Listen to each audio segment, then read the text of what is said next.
Willkommen, this is Julia. And this is Sheanne. And this is Think Plant-Based.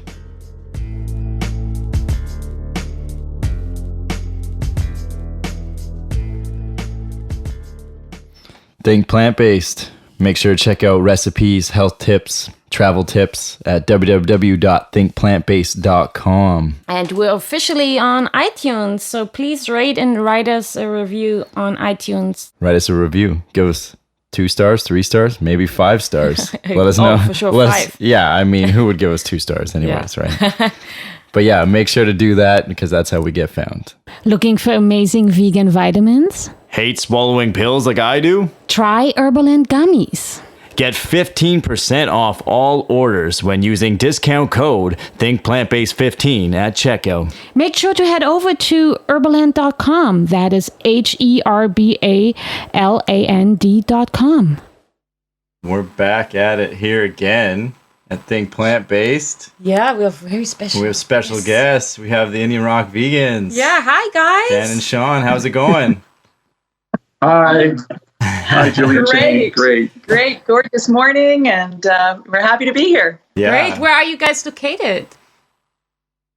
Well, that's I guess to start from the beginning is Indian Rock is a small hamlet, and that's hence why our social media platforms are Indian Rock Vegans. Indian Rock is at the north end of Naramata, located in the Okanagan Valley here in beautiful British Columbia, Canada. So it's just outside of Penticton, on the Okanagan Lake.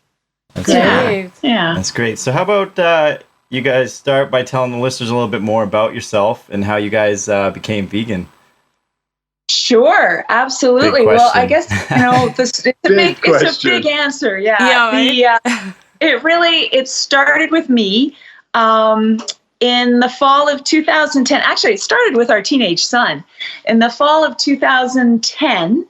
Our son had come home. He was in grade 10 at the time, and he'd come home and had joined a gym. And at the gym, he wanted to do weightlifting and bodybuilding, and they told him, you will need to take those protein powders if you ever want to put muscle on. So, like a good mom, off to the health food store I went, and I'm looking at these giant jugs of, those great big barrels of whey powder. And I'm looking at them with the paragraphs of ingredients. And the sales clerk comes over and she says to me, oh, who are you buying that for? How old is your son? 15. She kind of leans in and she kind of whispers, you want to do some research on that before you give it to your kids. And I thought, wow, how often do you have a sales clerk kind of discouraging you from buying one of their products? Right. So it was intriguing. I went home and I Googled whey protein powder. And by my good fortune and luck, I came across a YouTube video by Dr. John McDougall called The Perils of Dairy. And it went on to talk about all of the detrimental effects of eating dairy products. And it blew my mind because I was in my mid-40s. I had been told my entire life that you need dairy for, strong bones and teeth and to grow healthy and all of the things that we've heard for decades. Yes. And it just blew my mind. And initially I thought, who is this crazy quack, right? But it was just so incredible what he was saying that I watched it a few more times, like back to back. I think I watched it like 3 times, and it was just kind of stunning. And of course, YouTube, it always has the other associated videos. So it was all of the other doctors in the plant-based movement, T. Colin Campbell, Neil Barnard, Dean Ornish, all of these people. So I started watching these, and it just blew my mind because there's this parallel universe out there. And so something just triggered my curiosity, my imagination, everything, and I took the deep dive. And that Christmas, actually, Dan gave me a Kindle. So I started downloading all of their books and reading, like just obsessively reading about this. The fiction books. Yeah, I haven't read fiction since 2010. Let's put it that way. So I started to lean into that, cooking, kind of that way for my family. And then I started eating that way myself altogether. So I was making 2 meals, one for myself, one for my family. We had 2 teenagers at home and Dan at the time. And then I read The China Study by Dr. T. Colin Campbell. And that was the quintessential moment for me that I thought to myself, there is no way I can continue feeding my family in the manner that I had been. So it was April 1st, 2011, April Fool's Day, that I cleaned out the entire kitchen. All processed foods, all animal products. Any meat in the freezer, I took out to the forest for the coyotes. I showed up at my neighbor's door with frozen, pounds of butter and bacon. And I said, hey, you guys want this? And they looked at me like I was crazy. Okay, but why are you giving this away? And so I said to the family, this is how we're eating. Too bad, so sad if you don't like it, but I do the grocery shopping, I do the cooking. This is how we're eating. We were confident, though, in a sense, she's a from-scratch cook to begin with, but still a little reluctant. Yeah, and the thing is, too, I had thought that we were eating a really healthy diet because I was making everything from scratch. Wow. And I know now that was certainly not the truth. So I think what's important to point out, at this time, I weighed 300 pounds.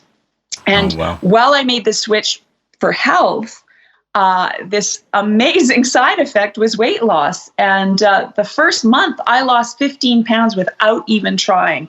And that was no exercise because I was 300 pounds and I'd been obese and out of shape for so many years that exercise was not even an equation in my life at all. And it was miraculous, like 15 pounds from eating mountains of food, plants.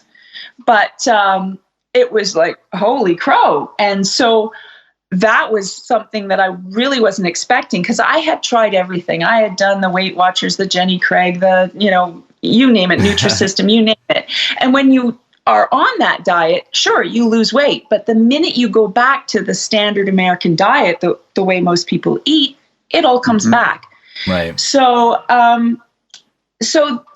the family initially was not super thrilled, particularly the kids. Yeah, and it wasn't our usual culinary delights of meals. And there were some epic fails at first, for sure. But, it got better and better. And then I kind of said, okay, you can have anything you want on Sundays. So they would eat what they'd want on, they'd have whatever they want on Sunday. And then they'd realize that they did not actually feel that well on Monday morning. No. And so it was a gradual thing for them. And I do know that, and I always say this joke is that, they'd pick at their dinners and then they're like, oh, Mom, we're going for a drive, which was code for drive-through. And so... Oh, those sneaky ones. They go through the drive-through. Yeah. So it was definitely a transition for them. Yeah. For me, I just... I was losing probably initially, and of course, the more that you need to lose, the faster it comes off initially.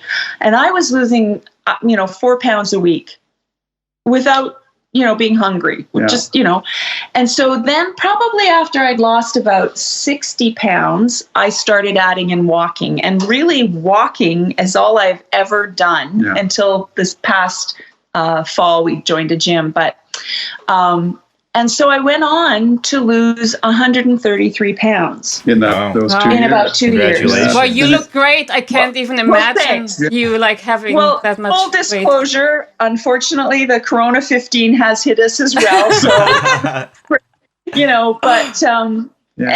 So, losing that much weight after being obese for most of my adulthood, particularly, I think like most women, I had one child. I gained a ton of weight during that pregnancy. Second pregnancy gained even more. And I think that's a common story for many women. And so to go on and change your life and lose that much weight really changes your relationship with the world. It was interesting to meet people that I hadn't seen for a long time. I was really interested. It was really emotional, actually. I would meet some women that I had known, and they would be so stunned by my weight loss because they had struggled with weight all their life that they would start to cry in public places. And it was just so heart-wrenching because I know what it's like to be overweight and feel helpless and to think that you're an embarrassment to your children and that you sit on the sidelines and that was the not hardest participate. Thing. Yeah, I think that really affected our family life as well because we're not, fitness fanatics, but downhill skiing and water sports and so on, and camping just so playing a lot, soccer on the lawn, things like that. I was a spectator in our family's life. Yeah. Right. And so it was a huge evolution for me personally. Yeah. And here I am. That started 2000, leaned in 2010, really did it 2011, and here we are 2020, and statistically they say that 98% of people gain back all their weight plus more, and I have not. It has been the case. And and I think Congratulations. that amazing. well, thank you. Yeah. And I really think that that's a testimony to the plant-based lifestyle. It's that, and it's a lifestyle. It's not a diet, Exactly. and that's. It's so important to see that and know that if you eat this way for the rest of your life, and don't eat too much vegan food, but more plant-based food, because that's what we did this summer during COVID. What do you mean by that? More Whole food, because we're at home we're whole food plant-based. But there are all these vegan places out there, that are opening up. Yes. They're like, Exactly. Yeah, it's so hard. All these burgers. Wonderful. And it's oh my goodness. So we were in Vancouver for a week this summer, and it was like we found vegan croissants, and we saw your post, From Level V, right? all these amazing foods, which are wonderful for the animals and wonderful for the planet. But they're lovely as treats, but they have to be viewed as treats, because you're not going to get your optimal health on those. Definitely. What will give you optimal health is fruits and vegetables, whole grains, nuts and seeds, legumes. Those are. So again, your daily. differentiating the terminology, whole food, plant-based versus vegan. I think a lot more people are understanding it now that vegan refers to the ethical side of this lifestyle, as to eliminating the exploitation and use of animals in your food, in your fashion, in your household wear, in your personal hygiene, and in all your life as much as possible for the least harm possible. Now, it's one of the more humorous accounts too, with her weight loss, again, just in the initial stages when we would, again, as a couple, meet up with people, and or if it was individuals who, who knew us both, but we hadn't seen in a while again. And the typical encounter would go, at a wedding. We were at a wedding one time. Yeah, we're at a wedding. The one that was pretty wild. And there was some awkwardness as to my friends and acquaintances coming up to me and say, "Oh, I haven't seen you in a long time." It was a workmate a workmate, and so some of the other peer group were there too that don't see often, and they were standing more shoulder to shoulder to me, and the conversation was mostly directed between myself and the individual, with the odd glance towards Sheanne with the typical head to toe. Of course, she had sunglasses on. She's dressed to the nines, looking like she did and does. And then until she spoke and took my sunglasses her off. sunglasses off, and then their jaws would drop. And it was a sense of relief, because I think they thought Dan had showed up at a date. Yeah. And they're like, "Where's Sheanne? Where's Sheanne? He's having an affair and he's bringing her to our wedding? Yeah. What is this?" What's going on here? What have we missed? And that happened quite often. And we have this lovely Italian couple. He's since passed, but his wife is still here and close by to us and very dear to our heart. We would always go visiting. And I always remember the one time Al was in his living room, and they had this big picture window across the sidewalk. And we walked up, saw him watching his soccer, and rang the doorbell, and we could hear Maria in the background. "Who's at the door, Al?" And I hear him clearly say, "Oh, well, it's Dan, but I don't know who the heck is with him." So Maria, this older Italian woman, beautiful, fabulous, friendly woman. Again, the conversation starts. She's looking at me. She this kind of a look of disdain almost, and not acceptance as to who is this. And then when Sheanne started talking, she just grabbed her face and then went into an Italian Bella. Oh my! Oh yeah, they do that. Yeah. We have So that Italian background, so we know how Italians react. They actually tell you straight ahead, "Wow, you lost weight," and stuff like that, right? Yes. Yeah. Yes, and now, and oh my gosh, and that's wonderful for you. And then again with myself too, during those 2 years when she started into this, I'm typical male, late 40s, shift worker with RCMP. I've been with the RCMP, just retired, about 33 years now, but, always mostly a shift worker, 4 on, 4 off, 12-hour shifts, which can be a bit difficult to contend with proper nutrition and diet. And typically, I was about 35 pounds overweight. You go to the physician and you hear the typical things of metabolic syndrome, pre-diabetes, high blood pressure, high cholesterol levels, and the weight. And during those 2 years of even just eating 95% that way in the home, I lost the weight. My blood panels were just improved drastically. No more pre-diabetes, eliminated the metabolic syndrome. High blood pressure, high cholesterol all disappeared. Yeah. And we thought, well, wow, this has been fantastic. We thought we were bulletproof, really, So that brought us to the fall of 2013, so I was down to, and I have to say too, that I had never set a goal of how much weight I wanted to lose. I didn't even really go into this for weight loss. It was the secondary and lovely side effect of eating plants. But it was like, oh, well, maybe I can lose 40 pounds. Oh, maybe I can lose 60. Maybe I can lose 80. Oh my God, I just lost 100. And I mean, it just kind of kept going until it found its balance, until it found like I felt good and I wasn't losing anymore. So, I mean, I have to say that to people. Don't even set yourself a limit, because the sky's the limit. Really, it's amazing what you can do.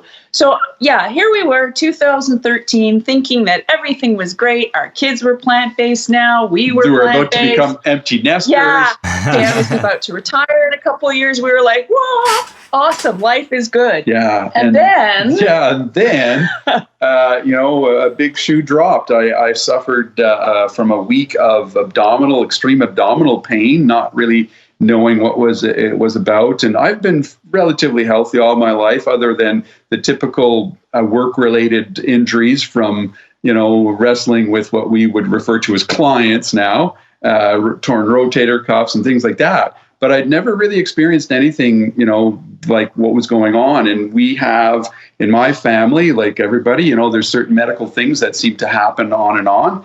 And this extreme abdominal pain for a whole week. And I was thinking, well, it's probably kidney stone or a kidney infection. We've got kidney stones and gastro things going on in my side of the family. And I thought, this isn't good. So I put it off all week. I worked through it the week, and workmates were looking at me saying, you don't look well at all. What's going on? And kind of put it aside. And that Saturday, November 9th, 2013, after a day of splitting firewood, came back into the house and just buckled over in pain. I said, we've got to go to the hospital. Something's going on here.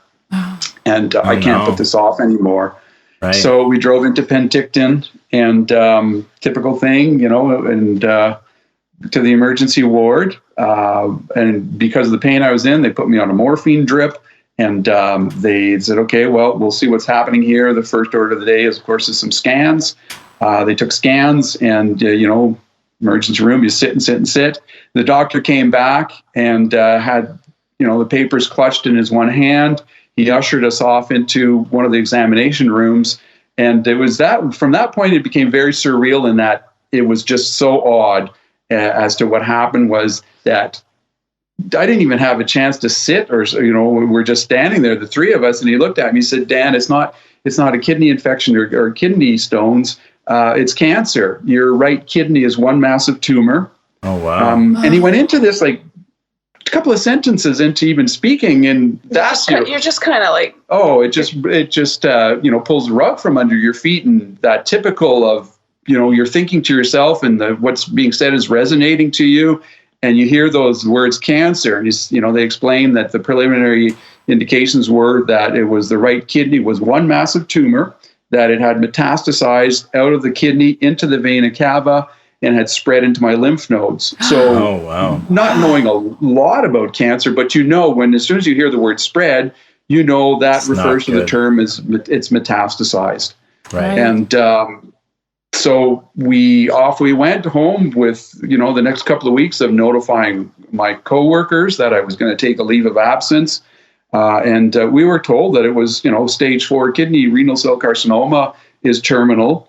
And then we met with the specialist. And again, he explained as to what had happened was that tumor growing into the vena cava, growing towards my lung and hearts, and that there was lymph nodes in the immediate area that were affected, as well as distant lymph nodes. And they stated that there's no effective treatment for it, that chemo and radiation is not effective, that I had months to 2 years to live, and that I would get sicker, and that it would be a very unpleasant and miserable 2 years. And they said, we'll set you up with the oncologist, and then we go from here. The first order of the day, though, we do know you're extremely healthy. And it's interesting because aside from the cancer, I was extremely healthy. And I looked then like I do now, in fact, a little slimmer and leaner. Thanks, COVID. Yeah, and we looked really great. So it was very difficult to understand and comprehend. But again, they explained that tumor probably had grown for about 15, 20 years to reach where it was. And they said, well, you're extremely healthy, even though your age, you're a great candidate for the surgery. So we've got to set up the surgery. So they set up the surgery date that Christmas Eve. That's how the four of us spent our Christmas in Vancouver at the Vancouver General Hospital, where I went for the surgery, an extreme surgery with 2 urologists and a cardiologist on hand. As they said that they were going to be splitting me wide open, pulling all organs aside to have a good look around, and that they would either have to dissect the vena cava, which is that main truncal vein that all your organs are attached to, clamping everything off, and then removing possibly some lymph nodes and removing the full kidney. And that they said that there's a chance you might not even survive the surgery. That you would bleed out on the table. Yeah. Oh my God. So I spent about 6 days at Vancouver General Hospital. I remember very, very little about my hospital stay. I had an intravenous in my neck and my arm, an epidural on my back, catheter installed as well. Wow. And the one most vivid memory I have was, it's an older hospital room. You got that large TV screen that looms above your bed. And I remember one afternoon I kind of woke up and the TV was off, and I could see my reflection in this black darkened screen of all these tubes out of my neck and my arm, and looking the way I did. All the machines around me. And I thought, oh my gosh, I never in my life would I thought that I would be where I was, and yet there I was. Yeah. So the whole thing is like a dream, as you just march through this dream of, I think all of us think, oh, that happens to somebody else, right? And you just you're just marching through this weird, surreal dream, thinking, is this really happening? Yeah. But again, too, with the good fortune of, adopting this lifestyle and becoming so much healthier, you have this hope. Yeah. And, as soon as he was diagnosed, we spent 2 weeks in shock. And then it was I really switched my research and reading to nutrition and cancer. And what's really interesting is there's 100 years of data showing that animal protein grows cancer cells. And it really pissed us off, because it's like, first, why aren't we hearing about this? And then it was also okay, well then, been reading about this, let's put it to the test. Yeah. So we started, before his surgery, what I called is our nutritional program of excellence. Yeah. And we took the deep dive of, we had been eating a lot of things, but we were totally oil-free, no processed foods, not even broken grains. So no flour products even. We were just eating whole grains and mountains of greens, and several times a day. Just feeding him with as much nutrients as possible to get him ready for this surgery. So and it was, backtracking to November 9th, that evening, that was the very moment when he stated that I'd been diagnosed with cancer, that I went 100% whole food plant-based, and was, in my mind, that I was, from that point forward, eliminating all animal products. Yeah. Based on what we had been learning and what Sheanne had been teaching me. And there was no question about it. And the reason I often ask, well, why did you do that? And the simple reason is I wanted to live. I didn't want to die. And I wanted to stack the odds in my favor as much as possible. And based on what we had learned together, it was evident that if you're the one thing that you're doing 3 times a day that has obviously a great effect on your health is nutrition. 100% plant-based from that time forward. Right. Yeah. And, lots of people ask us and reach out to us about, cancer patients and all of that kind of thing. And we certainly don't advise people to do or not do chemo or whatever. I mean, that's a decision that you have to make with your family and your medical team. But what we do encourage people to do is tip the scale in your favor. Eat a whole food, plant-based diet. I mean, it will prepare you for surgery. It will make you healthier for what may, even chemo, if you're doing that. There's so much research showing that you're better off on a plant-based diet, that it's more effective, that you have less side effects, all of those kind of things. Yeah. Dan, did you feel like your recovery was better too because you were plant-based? Well, yeah, definitely. That was, I was going to thank you for asking that, because, post-surgery, again, I was stapled shut with about 53 staples across my abdomen. Wow. And I couldn't eat. So, initially, and because of all the drugs I was on for the first, couple of days, I don't do well with meds like many of us. And it didn't take long before, up at the middle of the night, wrenching your gut out, vomiting with nothing there, and these staples across your abdomen. I said, that's enough of all the drugs, extra strength Tylenol to try and get me through a bit of the pain. And then I kind of started sleeping better, which then permitted me to try and eat a bit. And essentially what we knew what's nutrient dense and high in calories, because I lost a lot of weight from the surgery. Right. And it was nuts. So freshly roasted nuts on the bedside that I would just graze, throughout the day that I was bedridden. Yeah. And then what was interesting too is then sleep happened, because I was, the insomnia was just brutal. I'd never suffered insomnia like that because of the drugs. And then sleep came back, which helped me recover. And then you start to notice that I'm starting to feel better. I'm starting to recover from the surgery. And slowly but surely that started to happen. And it was, bedridden. And then I was downstairs in the living room, making it downstairs. Then the next, and within a month or so, I was, walking to the end of the driveway, which was a big feat. And within a couple of months, I was actually outside and walking a bit, and not doing the 5 kilometers that we do together, but I was starting up again. So, and that's where it really clicks to you, that hang on a second here, I'm not getting sicker. And I'm starting to feel better. My recovery was starting to be as self-evident as it was pretty remarkable from the surgery. We went to the doctors. They looked at the incision site, and they just kind of shrugged and shook their heads and said, my gosh, that incision site looks just great. Almost invisible. Yeah, really. So they were very happy with that. And then in the interim, I have part of my medical team, of course, was with the cancer agency here in Kelowna with an oncologist, and she stated, well, there's nothing we can do for you medically, but if you want to consider going on to a trial study that with some of the newer drugs that they're testing, they're not meant or expected to help you, but it may do something for you. It may extend your life. And that's essentially what you're dealing with, because we were told that we would be naive to think that the cancer wouldn't grow or spread. And they said it's going to spread and grow. This is terminal. This is terminal.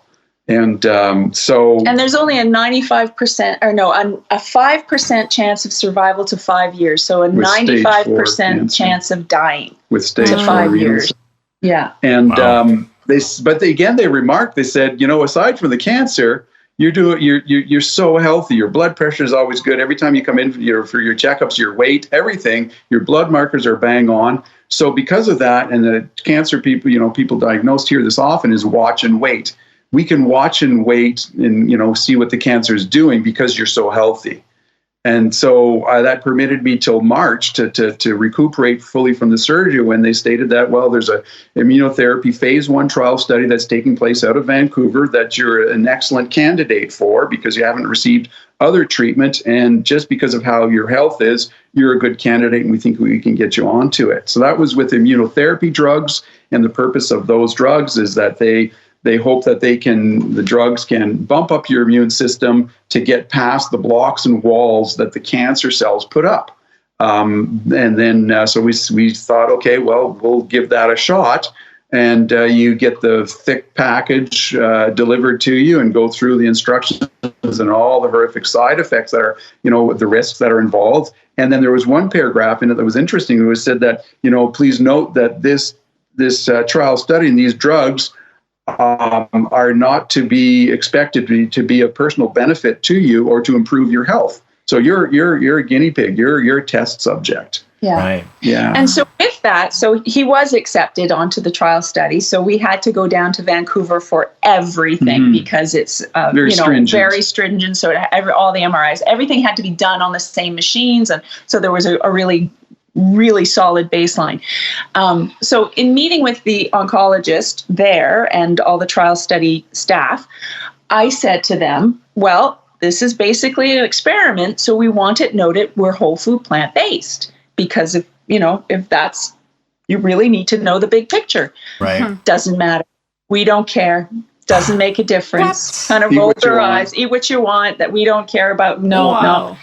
And so, funny enough, we have a friend who's a physician who was able to call Dan's file from them and look through it, and there is not one mention of us being plant.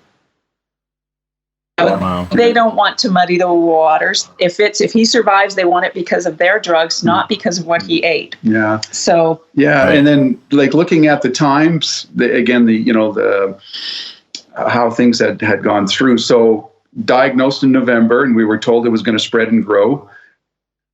CT scans almost every 6 weeks. So that brings us to late March, where I start up into the treatment. From then till March, there was no spread, no growth of the tumor or in other organs. So that was encouraging to see.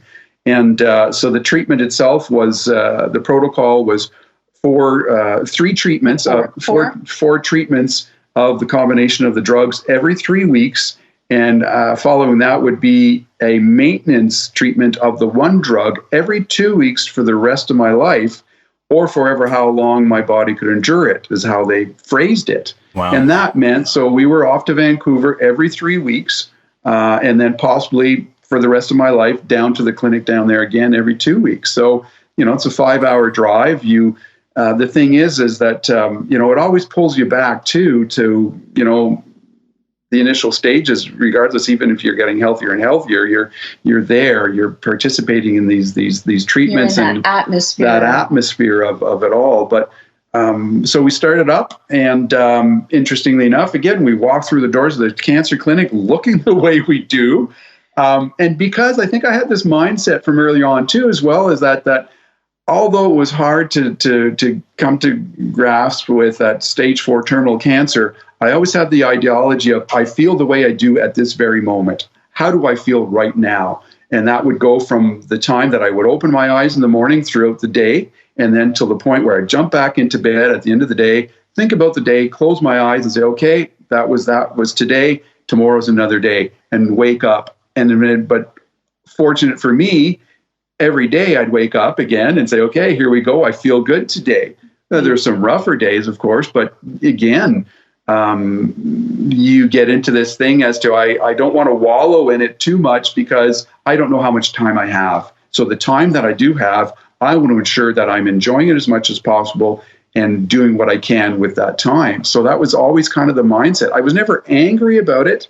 You think about as to why me and all that, but there's no sense in getting angry about it or so on. You just have to realize that whatever time you may have, you got to use it well. And so yeah, we'd be at the cancer clinic, and we'd make our little visits to Vancouver as fun as possible. And because Dan's cancer is relatively rare, we were always put in on breast cancer day. Mm-hmm. And so we'd be in a room with all of these women who'd lost all their hair, were just so frail and gray and, so gaunt. And it was really difficult because, again, we would walk in looking great and people would be like, which of those two? Why? So we'd go into these rooms with these women and we'd have fun and we would be laughing and talking, and pretty soon the whole room would be kind of laughing, and nurses would be looking in going, what the hell's going on in there? Because it was like, we're going to have as much freaking fun as we possibly can. We cried a lot. We cried a lot, but man, we laughed a lot too.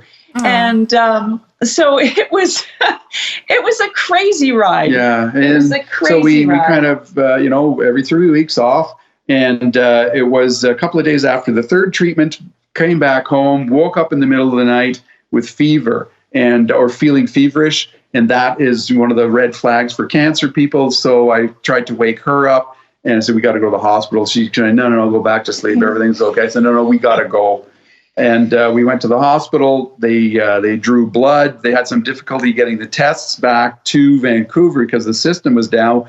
We ended up... Yeah, they said, go home. Go home. It's okay. We're not quite sure what we need to do because of this protocol. You're on a trial study. We have to get a hold of the cancer clinic. And went home. That's about 4 o'clock in the morning. Turned all our phones off. All the phones off. By noon, we woke up to all the phones flashing and messages.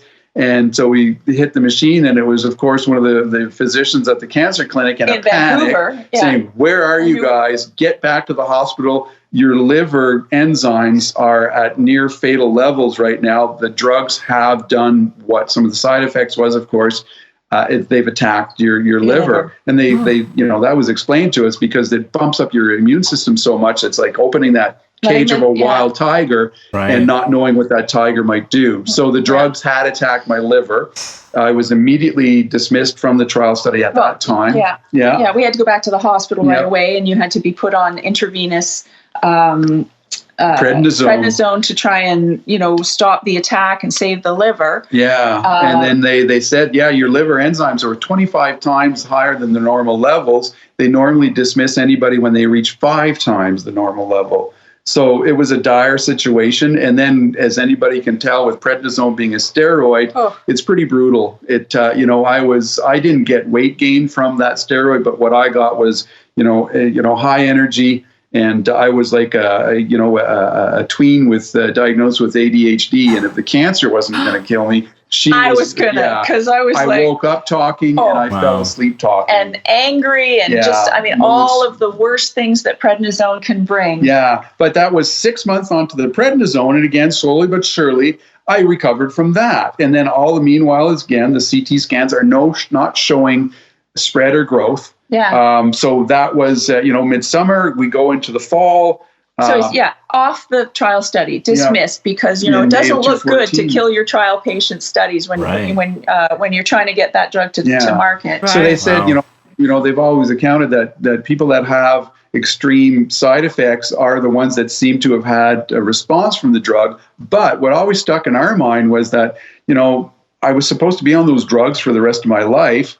Yet here I was now dismissed, and so I'm after 3 doses, and here I am. So I'm on that high wire, essentially without a safety line. And we went into the fall. They started using the term remission. Once again, they just shrugged their shoulders as to, you're Superman. This is a remarkable case of remission. And then again, no spread, no growth, and that we started getting shrinkage in those remaining lymph nodes. And by Christmas, I had one of the last CT scans. We got the results back from them. And by January, February, when I got the results, they said, your cancer is radiologically undetectable. And if you were to walk into this clinic as a new patient worrying about cancer, we would turn you around because you're essentially, you're cancer free.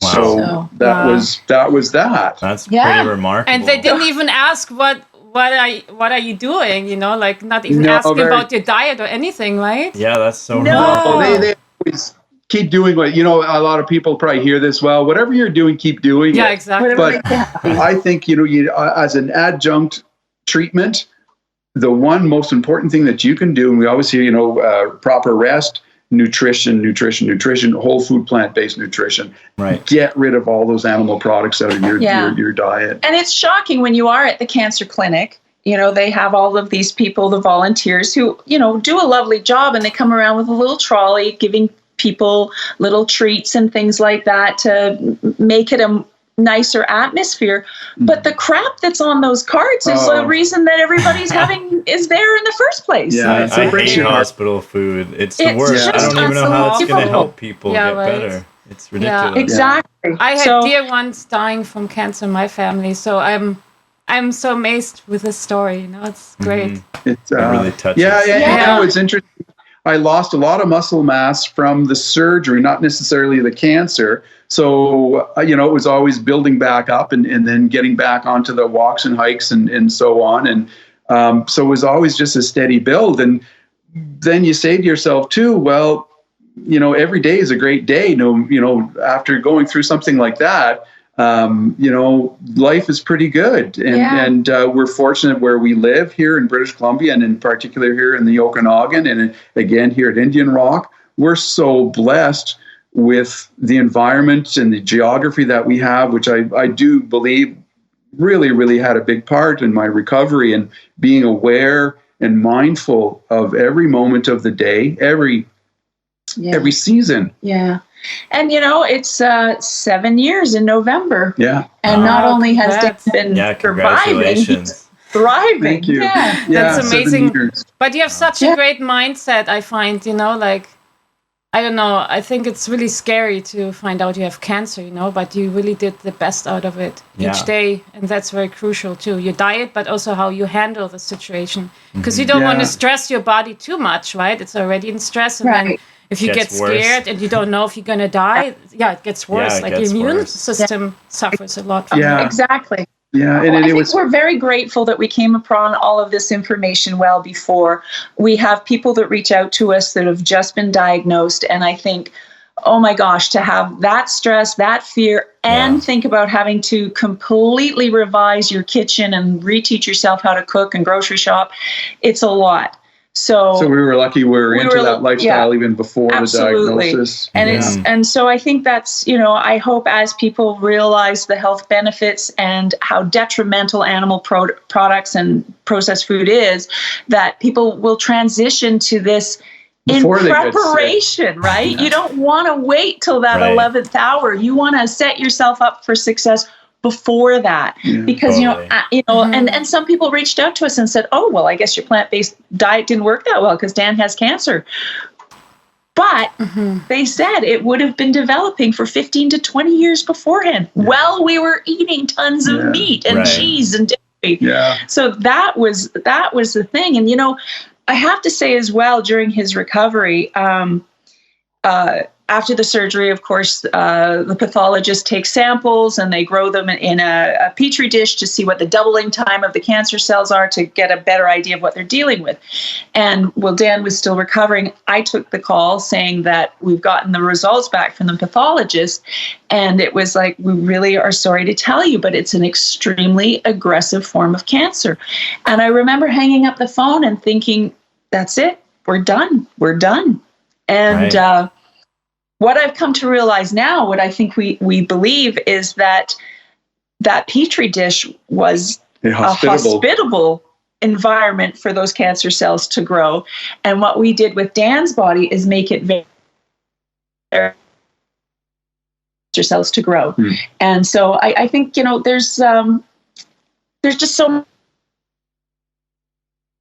apples. And so that kind of launched us into our next. After we got rid of the obesity and the cancer. Yeah, we were, again, too, kind of a segue into how this platform and becoming advocates for this lifestyle was. We were so fortunate, again, through social media, connecting with the makers of the film Eating You Alive, which people might be aware of. It is just a fantastic health food documentary on whole food, plant-based nutrition. I just happened to stumble upon their trailers on Facebook. And it was a Sunday afternoon, and I kept seeing them. So finally, I'm going to direct message them. And, you know, when is this movie coming out? It looks fantastic. Samuel Jackson, James Cameron and his wife, all the rock star physicians in the movement and the researchers. And I was thinking, oh, they'll get back to me maybe soon. And then sure enough, the message popped back within seconds. And all I said was, this is what we've been through. We're so excited to see your film. When's it coming out? And the producer introduced herself, said, can I call you right now? I'd like to discuss what you guys have been through. So Sure, I'd love to speak with you. So Marilee Jacobs and I spoke there in Chattanooga, Tennessee, and she said, wow, we just finished production, but your story of you and Sheanne is so fascinating that we're thinking we might want to reopen production of the film. Would you send us clips of yourself and Sheanne to kind of give us an idea how you present and so on? So we did that day. I told her, get back upstairs. It's not a Sunday chore day. Put something nice on, sit out in that chair.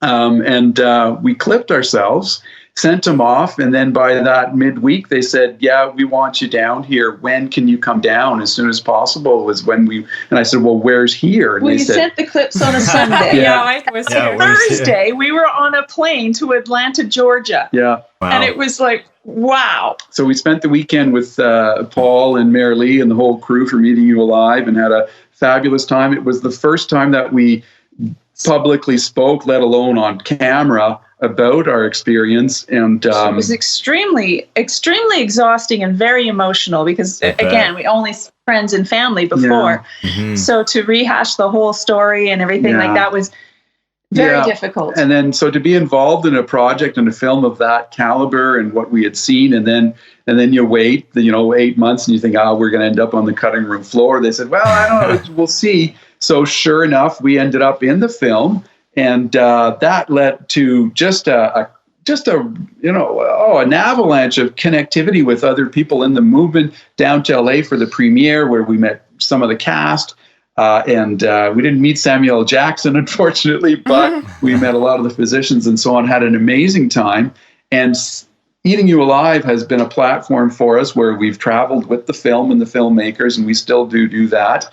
And all the while, too, we call, everybody refers to it as the trifecta of this lifestyle, and that's how eating animals affects our health, how eating animals affects animals, and how it affects the environment. So the animal rights ethics issue became really paramount to us as well. As a veteran police officer, my life has always been about accumulating facts, information, and evidence, and also with respect to preventing violence and suffering and victimization. So when I saw the brutality involved in the animal agricultural system, and always being there to advocate for victims and trying to prevent violence and bring those to justice who were, imposing this oppression and violence against victims, it was second nature for me, just a different species and not humans anymore. Yeah. Thanks for what you guys do. You're amazing. It tugs on the heartstring, when you start to realize our work. Sure. And so since then, and then you start learning about the environmental impact of it. We've been associated with so many great advocacy groups, from Nation Rising in Canada here, that are advocating our federal government to increase subsidies to plant-based agriculture and eliminate subsidies to animal agriculture, making plant-based foods more available to all our communities, be it Indigenous, isolated, and all our communities from all walks of life. Right. To Dr. Celeste Rowe of Cowspiracy and climate healers, to the Anita Krantz and everybody from the Save movement. Meet the Victims here in Canada, where we participated in Canada's first farm lockdown in Abbotsford, British Columbia last year, which happened to be a farm owned by one of the board of directors on the BC Pork Producers Board. So that farm was supposed to be a gold standard. And what the activists saw inside that barn, the 65 activists who entered the barn and sat there and saw themselves and what we, the 200 supporters outside of the farm that day, saw, was just horrific. And if that's the gold standard for that industry, that is a sad reflection. And I think, coronavirus itself, such an important lesson to learn that's not really being, at the very beginning, there was little wet market in China, what have you, and then it seems to have been completely ignored since then. But what we know is that it's a zoonotic transmission, as all epidemics and pandemics in the past have been, right back to the Spanish flu, and there'll be many more coming down the road if we continue to exploit animals and factory farm them in the way that we have. There's, I think you have this. I mean, we ate meat and dairy well into our 40s, and then you find out the truth that these products are killing us, they're killing animals, they're killing the planet. And it has, just by changing what is on our fork, has changed our life in every possible aspect. Yeah.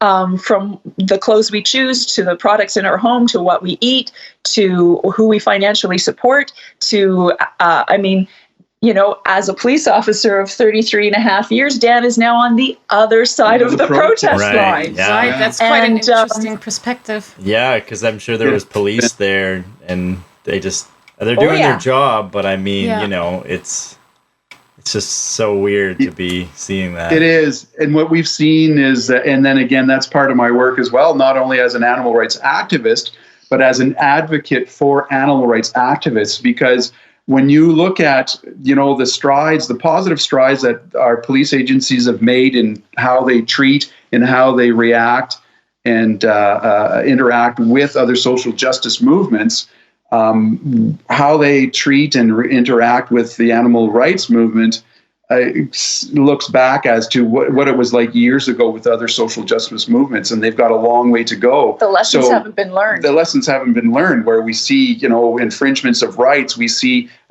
implicit biasness, and you see excessive use of force. Like there's one image in Canada here that always brings to mind was when Elizabeth May, the leader of the Green Party, was walked away very gingerly from one of the pipeline protests in Vancouver last year. It certainly pales in comparison to how some of the animal rights activists have been treated by police and by the general public as well too, but by police. So that's been a large part of my work and in my advocacy and lecturing as well, helping activists best interact with police, and not just the activists, but I've also offered this service and this insight to our police agencies across Canada. And most of them aren't as receptive as they could be or should be as to what my experience is on the other side of that protest line. And I think, most animal activists are much like us, law-abiding citizens who have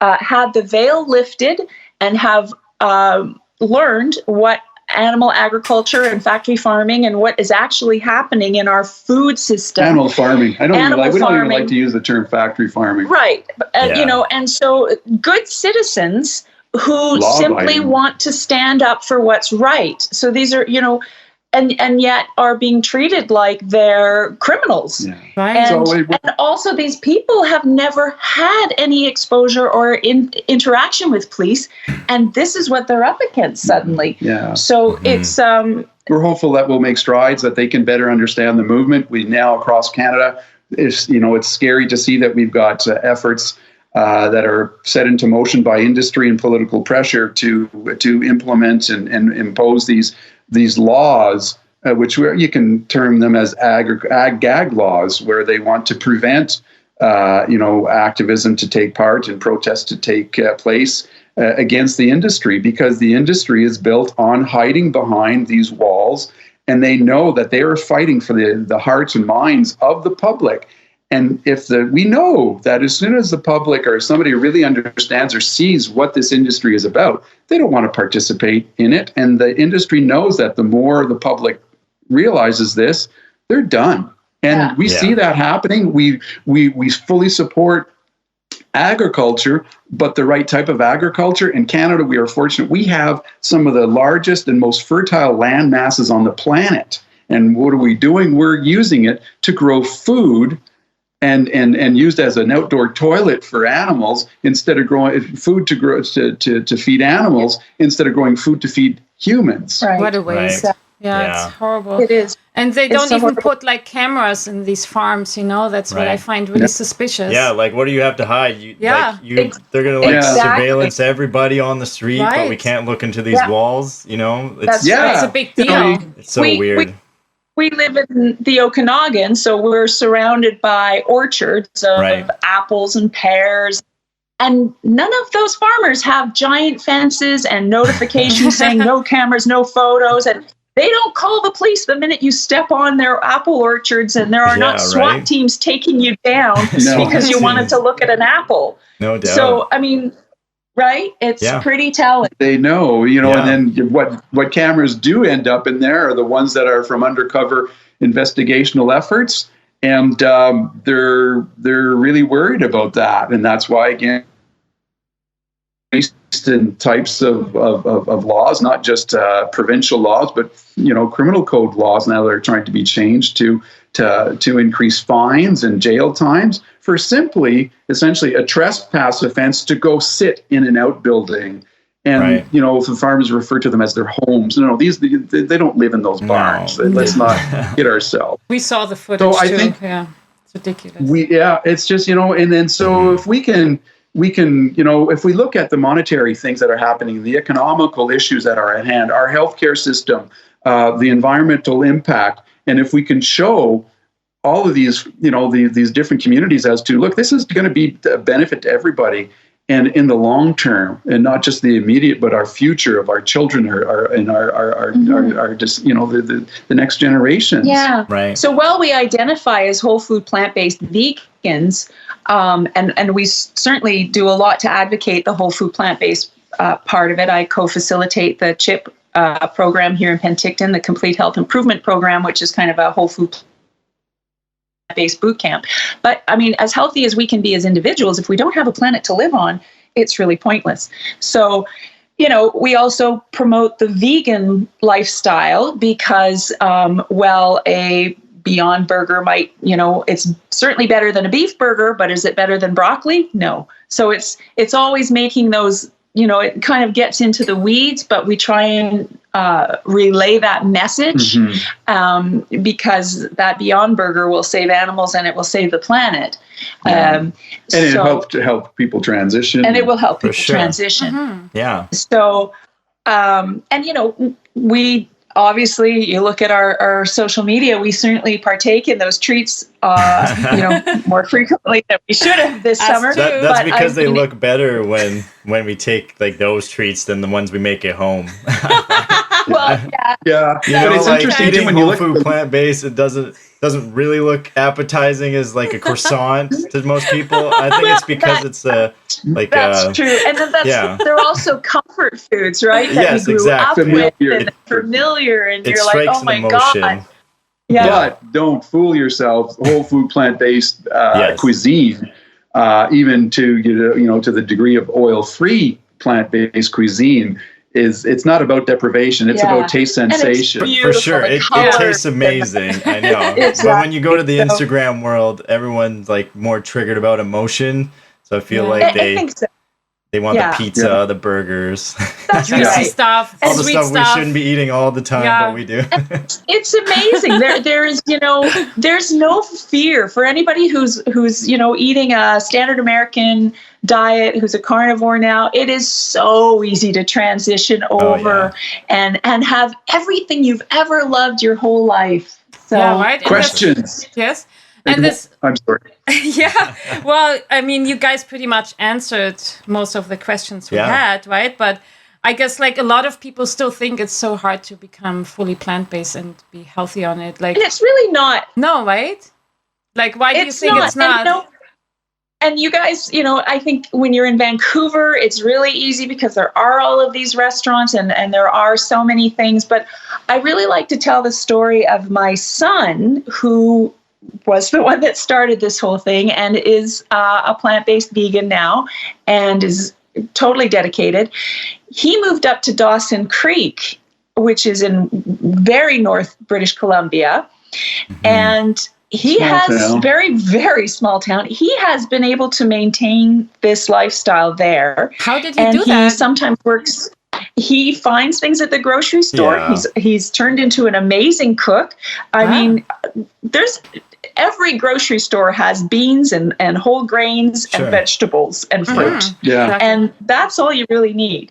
And he works in work camp sometimes, and it's a non-negotiable thing. And I think that's the thing. The hardest thing is just making that decision you're going to do it. And then once you've made that decision and you make it non-negotiable, everything else falls in place. Totally. So he'll go into these camps, and he will, if they can't provide him what he needs, he'll live on like rice and vegetables and fruit while he's in that camp. Yeah. And people will be looking at him. And luckily, he's a great big tall guy and pretty, you know, he did all that bodybuilding and weightlifting, regardless of not having animal products. And they'll like, oh, what are you? And you're not eating meat? And he'll look down at them and go, yep. And that's it. That's the end of the conversation. Yeah, right. You don't have to explain much. Yeah. And then we don't shop in specialty grocery stores. We've learned, Sheanne does grocery store tours as well and kitchen cleanouts. But, you know, to you, it's just a simple matter of kind of rejigging and relearning as to what aisles you should be shopping in, what aisles you should be staying out of, and learning that. And in this day and age now, there is so much at our fingertips with the democratization of information. Being, you know, adopting and transitioning to a whole food, plant-based diet lifestyle now is a pretty easy thing to do. There's it's so just many, the hardest thing is making the decision. 21-day jumpstart programs that are for free, like PCRM, Physicians Committee for Responsible Medicine, has a great one that starts on the 1st of every month. I mean, there's just so much information out there that's available. Right. And I mean, I do the grocery store tours, which Dan says take about 2 hours. And what I think people come out at the end of is realizing that it's actually a bean store. Because there's beans in the bulk, there's beans in the ethnic food aisle, there's beans, right? So it's not difficult. No. It just takes a little bit of commitment and a little bit of research.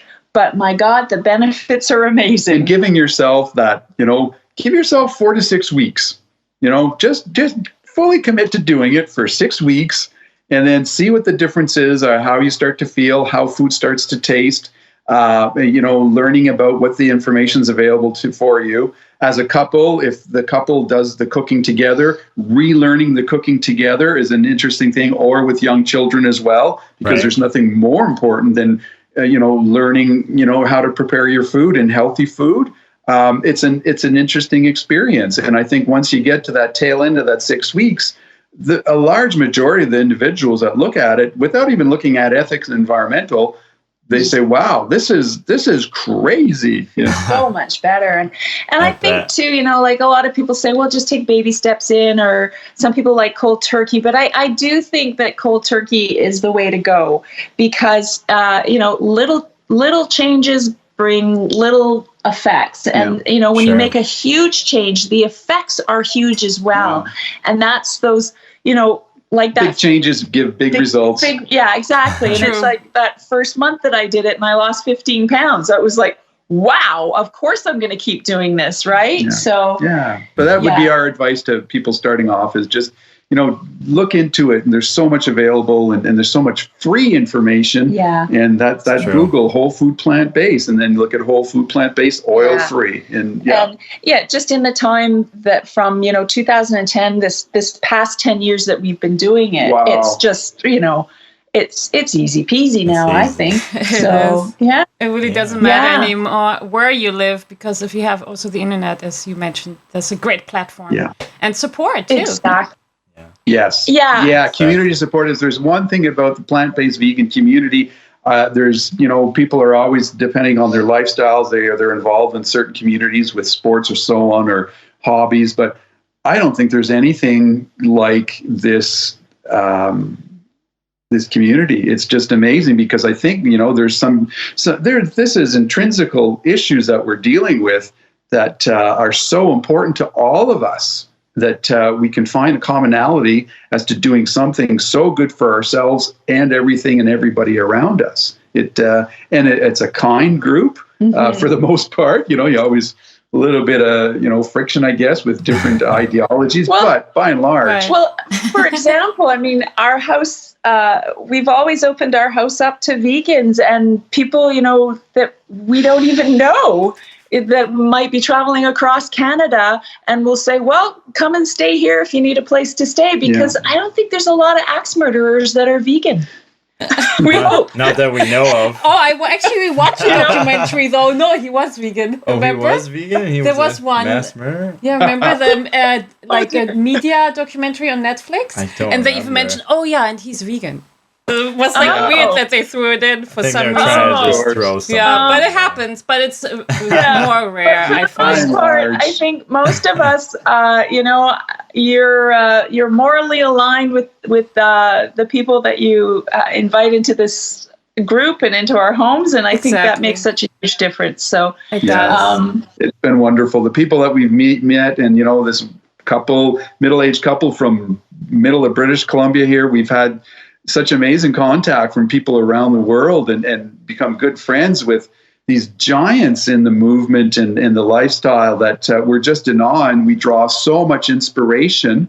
And that's the interesting too, is that we all play a part in inspiring others because we lead by example. And especially when you look at health recovery stories, that is the one aspect of it that can be so powerful. That because a lot of people are suffering these days with heart disease, obesity, diabetes and cancers and so on and so forth, that it really hits home with people to see these health reversals that are pretty incredible. And while we might be an anomaly, or people think that we are in, say, our town, we went a couple of years ago on the Holistic Holiday at Sea, which is a plant-based cruise. And there was 2,500 plant-based people on this boat. And everybody had an amazing recovery story. Yeah. And we were a dime a dozen on there. Yeah. We were nobody special, because everybody was like, oh, I reversed this, I reversed that, I cured myself of this. And it was like, good Lord. And everybody's got the before and after pictures. Yeah. Which, when we go back, Sheanne was I've been with media relations with the RCMP as a police spokesperson for the past 10 years, provincial and national level. And we had adopted social media as a tool years ago. So I was always of the mind of telling Sheanne and explaining to Sheanne, I said, hang on to your pants here with our association with this film. And if we want to be advocates and get out on a platform, not that we're going to be or want to be or aspire to be huge or massive, but be aware that this is probably some of the things that we will encounter. And one of the most powerful things you can do and share is, again, those photos of the before and after, which was very difficult for her. Very difficult for me. I was ashamed and embarrassed by those photos. And it was so difficult to publish them the first time. But I'm so glad I did, because they serve such as a powerful tool for others. Yeah, right. They serve. It such hope. I feel like our stories are a gift that we can share with others to hopefully help them improve their lives. Yeah. And I think that's why we carry on doing all of this. And the animals. And, every once in a while when you think, oh, why are we doing this? This is so time consuming. We should be out weeding the garden or something like that.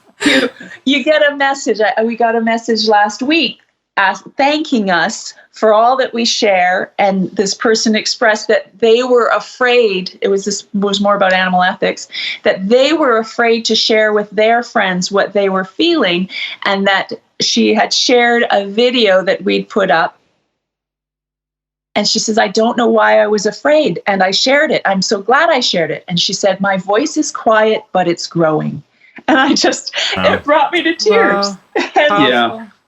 Yeah. And the dedication that, with the animal rights movement, that the dedication that so many people that this is their life and they will never stop with. And we've said the same thing, is with every last breath that I have myself, as I don't know what will end up with me. The shoe might drop again, the cancer might come back, but I will never stop speaking with the animals, so that people hear them more and know the truth. Because nothing's changed for me as a police investigator, now retired.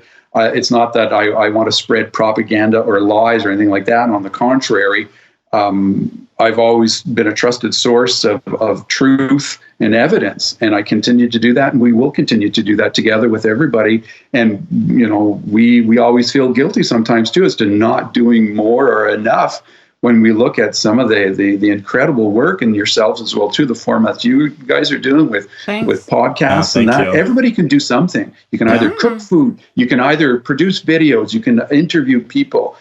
You can be out there in the marches and at the protests and at the vigils. The most powerful one that we always recommend for people is if you have the opportunity to look one of those animals in the eye on one of those trucks and fully understand and see an animal feel fear, an animal that is terrified and confused, and they are so much like us. Right. They are. Yeah. I hope, more people are going to wake up. It's just for some people really scary to even see this, what we saw, with, let's say, with the pigs, because they have such human eyes, there's so much emotions. Yeah. Like, I was, like, so touched by it when I first saw it at an animal farm sanctuary. I was like, there's no freaking way I would ever go back eating meat. Like, you really feel that connection.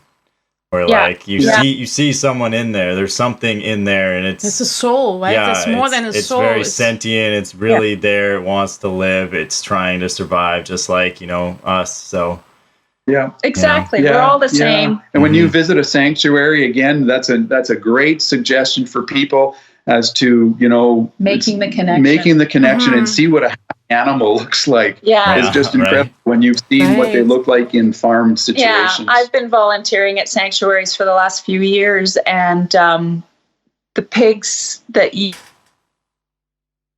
are just so vastly different than the ones that you see on the slaughterhouse trucks. The expression, the look in their eyes, everything. And all of us would be looking that terrified if we were herded into a truck on our way to our deaths.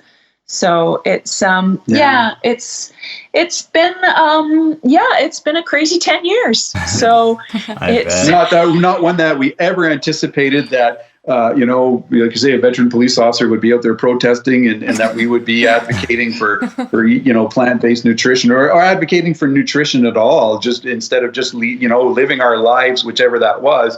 Now wanting to share this and being so passionate about it and knowing what it can do to help others. And it's every part of we bought a farrowing crate this spring. Oh, wow. For demonstration purposes to take to events. And it's a farrowing crate is the crate where you see often pictured where they will put the mother sow who has given birth to the pigs, where she's very restricted, yet she can lie down a little bit. Yeah. So we happened to see one that was on Craigslist, and so we whipped out and bought this thing. Didn't talk too much, get into details what we were doing with it. The guy's like, you're getting pigs? And we're like, not yet. Off we went. Had he known what we were going to be doing with it, using that as a demonstration tool. I don't know that he would have sold it to us. But anyway, it's on our property, and nobody comes on our property without getting a tour of this crate. Right. Contractors, visitors, neighbors, everybody. And I'm even shocked when you let a vegan even see it and touch Has it. Not seen one. And who hasn't seen one in person. It is such an effective tool because you cannot even imagine how small and cramped they are, and what a unbelievably cruel invention that was. And it's a changer. I think people see that and they just can't believe it. Yeah. So it's just marching on with education in any possible way. You can. Yeah, it's interesting. Canada, there was just some news out that one of the agricultural associations is going to permit the continuation of the use of farrowing crates to 2029. It was back in 2014. The use of farrowing crates was supposed to be eliminated, I believe, by 2022, if not sooner. And now they've been able to offer political pressure, and they've pushed that back further again. Yeah. Because they know it's just the same thing as the Canadian transport laws for animals, that they know that should those changes come into effect, it's going to be harder for them to do business. In fact, it might even be impossible for them to do business. So we have to look at it all from our ministries of health as to the benefits of the money could be saved, as to the environmental impact if we adopt a plant-based agricultural system, which will reinvigorate the agricultural system, and just for the health of our communities in general and the animals, eliminating this suffering to billions of animals. Mm-hmm. Yeah, totally. So well, on a positive note, do you guys have any exciting future plans? And where can our listeners find you if they want to know more about your story? So our platforms, mainly Indian Rock Vegans on Facebook group is a closed group that we invite everybody. That's where you will see the health aspects, health component of this lifestyle. And then, of course, our open Facebook page, Sheanne Moskaluk, has the animal rights and everything in between, health and everything. And then on Instagram and Twitter, Indian Rock Vegans. We have dabbled in YouTube. I guess when you look at as Indian Rock Vegans, that's probably one of the things that we would like to see create. We've created a lot of content for we are brand ambassadors for Orange Fitness here, and we've done a lot of cooking content for them, so we'd like to increase that. But yeah, Instagram and Facebook, Indian Rock Vegans or Dan and Sheanne Moskaluk, and we're contributors for Jane Unchained. Yes, that's the other thing too. Great. We didn't get we had it on our show not too long ago. Yes, we've been we're one of 2 Canadian contributors, so we're the West Coast contributors for Jane Unchained. So we do travel quite a bit. We were just out in Kelowna yesterday at one of the shops, so that's one of the things you can see us there at Jane Unchained News Live. And then exciting news. Well, we want to carry on COVID, but we are planning on. We've always wanted to open a bed and breakfast, and we've decided that we would like to do a whole food plant-based vegan bed and breakfast. Oh, we're there. We will be there. Your first customers are here. Yeah, we'll be the guinea pigs. Yeah, we love to come to the Okanagan and stuff. Well, it's a little nerve-wracking because it's at this point in time, it's a smaller clientele that you're appealing to, because there's no way anybody's going to be having bacon and eggs for breakfast.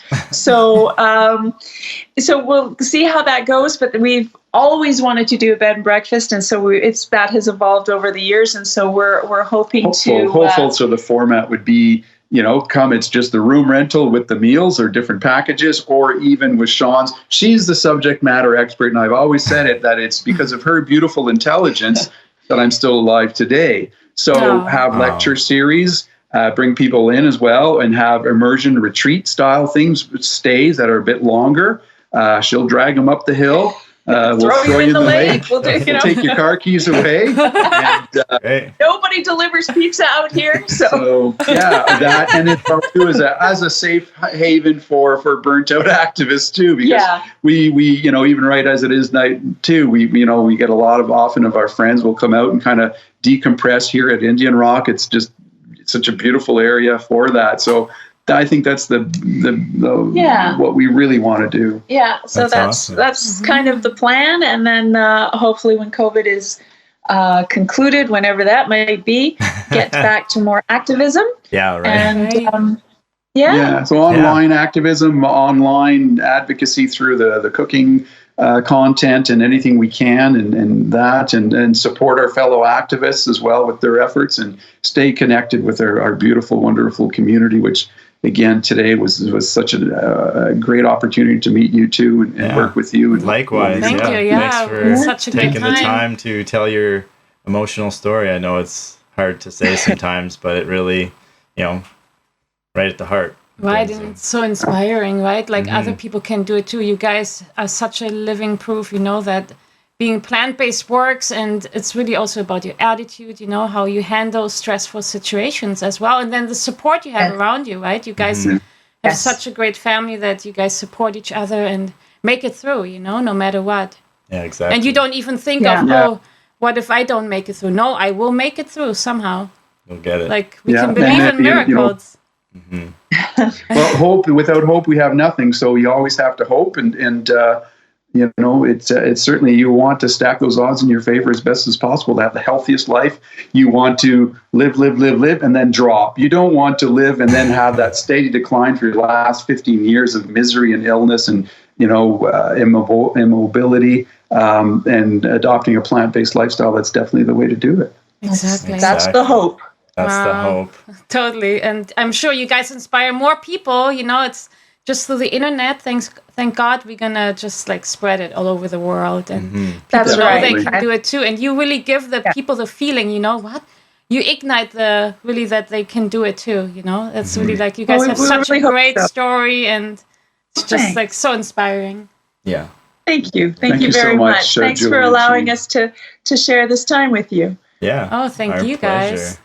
Yeah, well, enjoy the rest of your day, and maybe we'll have to have you guys come back on. I know you could probably still talk more. We didn't even get to ask any questions we really wanted to, but it's all right. The story, I think, is the most important. And we hope to see you in Vancouver again, you know? Let us know. And let us know. We have a lot of new plant-based restaurants open up, even during COVID. Like, we just went to one last Saturday, and so amazing, right? And you got to try Mila. Amazing. Mila's it's just so many shout outs you could make to all these fabulous places. Totally. Vancouver is just crazy. And oil-free, interestingly enough, oil-free is starting to become a known term. So there you go. You know, plant-based oil-free, not just vegan. Yeah, that's great. So, exactly. That's awesome. Great. Well, we talk soon, and we can't wait to hear more stories on your social media. We always like to go there and see what you guys are up to. Yeah. Indian Rock Vegans, we're always here. Sounds great. All right, guys. Take care. Bye. Bye. All right. Thank you so much. Yeah, our pleasure. Bye. Bye.